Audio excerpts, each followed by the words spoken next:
Well, good afternoon. For me, it's a pleasure to be here in this special day, this day of graduation with you.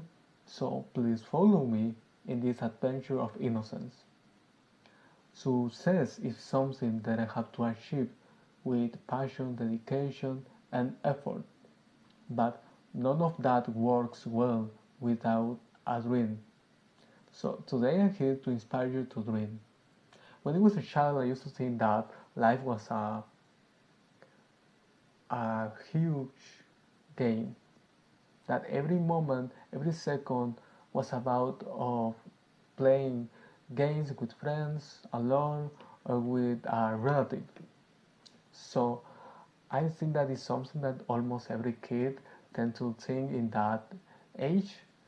So I'm glad to discover that I wasn't the only one thinking about life in that perspective, because when you are a kid there is not a great worry than seeing your favorite toy broken or something like that.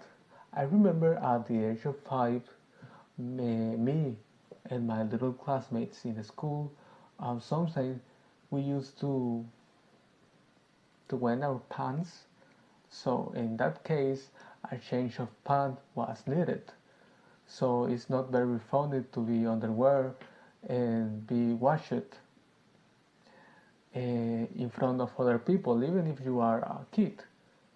But at the end of the day, everything was okay with mom, dad, and food, and happiness and innocence. That is the magic of childhood, a stage of purity, a moment where the personality of the children is a black canvas, ready to fill the world with pure kindness, dream, hope, hope for a better future, or what it's supposed to be. All this magic almost completely disappears at the moment where we being too mature. And here's the question: where is the moment, or where is the point that we lose our dreams, our childhood dreams? According to the results of the studies done by Dr. Sarah B. Johnson, the structural process of the brain change through um, the adolescence, causing the measure of the brain, and the peak of that is at the age of 20, but it never stops really. The measure never stops in our life, in human life. This natural stage of maturity and development of our brain, it's important at the moment of forging ourselves for a future in which we need to manage our lives for our own, or in a lonely way in mostly cases. Also, as the little kids grow, they get many experiences that shapes their personality, goals, likes, dislikes, and life plans. The different circumstances and events in our lives can determine the way or the path that we must follow the rest of our lives.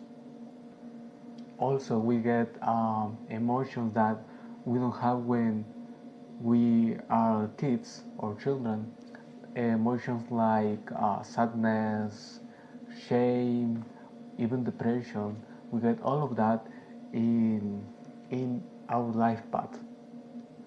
These negative or these different emotions uh, give us their company for the rest of our lives, giving us another version or another perspective of this planet. In our lives, there are many situations that shape our way of being, and some of that factor for me is the perception that we have about our reality and about our environment. And as we grow up, we are available to know more about good and evil, about the bad and good things in this planet, but there is no reason to live in the past our childhood innocence, dreams, and hope for a better future. As I mentioned before, children usually see this planet as a war of games. Uh, for them, every second is a second to play with friends or with family. Sometimes a better situation could give us a bad time, or that can cause us a trauma when we get older. But for me, the magic of the childhood is that despite this trauma or bad time, kids never stop smiling, never stop being kind and being a, a good children with other person and with other kids. There are two main factors that shape our way of being: external factors and natural factors, as I mentioned before. With the second one, for example, it's funny that by the age of 9 or 10 years, kids usually are nice with other people, they are sweet and kind with other people, but by the age of 15, 16, they are cruel with their parents or with other teenagers.